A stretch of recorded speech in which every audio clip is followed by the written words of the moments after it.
Madame la Présidente, Monsieur le Ministre, Mesdames et Messieurs les députés, chers collègues. Dans le cadre de cette semaine de contrôle de l'Assemblée nationale, le débat de ce soir porte sur l'état de l'école de la République. Nul doute que beaucoup de nos interventions brosseront un panorama des difficultés que connaît aujourd'hui notre école et sur lesquelles le Parlement est dans son rôle de demander des comptes à ceux qui ont la charge de la conduire. Je n'aborderai qu'un seul sujet et ceux qui me connaissent ne s'en étonneront pas, car j'ai à de multiples reprises fait des interventions et des propositions sur ce sujet d'une importance que je juge capitale, celui de l'apprentissage de la lecture. Nous ne pouvons plus longtemps fermer les yeux sur la situation. Vous l'avez dit vous-même, Monsieur le Ministre, à leur arrivée en 6e, 27% des élèves n'ont pas le niveau requis en français. Il y a là le ferment d'un gâchis humain considérable.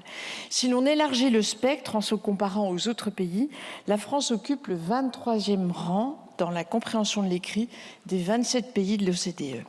Nous vivons une situation singulière. Chacun connaît l'ampleur et la gravité du problème, chacun en mesure les conséquences, chacun connaît les causes et ne peut ignorer les solutions et pourtant il ne se passe rien. J'en veux pour preuve le travail qu'a réalisé le Conseil scientifique de l'éducation nationale qui a rendu public le 25 octobre dernier une note d'alerte particulièrement préoccupante sur l'enseignement de la lecture. Cette note déplore que le guide Orange, synthétisant les recommandations pour l'apprentissage de la lecture, soit insuffisamment diffusé depuis sa création en 2019.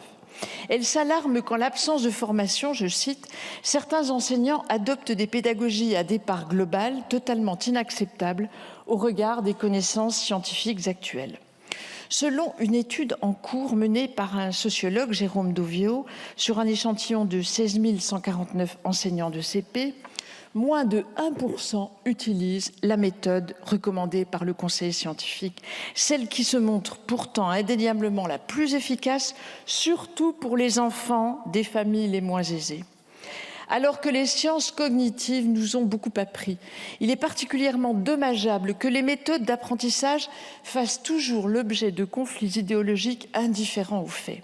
Il est démontré que les méthodes pédagogiques fondées sur l'apprentissage de correspondance graphème-phonème, souvent présentées comme le B.A.-BA, et le décodage des mots conduisent aux meilleures performances des élèves, alors que les méthodes dites mixtes ou à départ global compliquent l'apprentissage de la lecture et sont porteuse de confusion dans l'esprit des enfants. Dans une indifférence coupable, on ruine les chances de milliers d'élèves de mener une scolarité normale, spécialement dans les milieux les plus fragiles socialement. C'est, je n'hésite pas à le dire, un véritable scandale d'État. Les solutions sont connues pourtant. Elles sont parfaitement établies dans le guide Orange dont je parlais. Hélas, et c'est toujours là que le bas blesse, son application est catastrophiquement faible. On sait ce qu'il faut faire, mais on ne le fait pas et l'État n'exige rien. Le déclin du niveau de lecture est manifestement lié à un déficit de formation initiale et continue des enseignants, ainsi qu'à la subsistance de nombreux manuels scolaires relayant des méthodes d'apprentissage peu efficaces et souvent obsolètes. Pour y remédier, Monsieur le Ministre, je vais faire des propositions, elles sont d'ailleurs souvent évoquées. Il est urgent de s'assurer que les meilleures méthodes d'apprentissage soient certifiées et intégrées à la formation initiale des enseignants et surtout, Monsieur le Ministre, que l'on en contrôle la maîtrise par les enseignants eux-mêmes.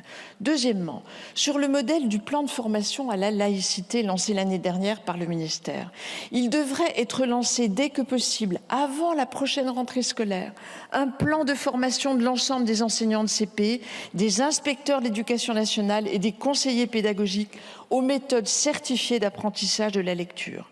Une fois cette formation assurée, tout refus caractérisé de mettre en œuvre les méthodes d'apprentissage certifiées devrait être sanctionné.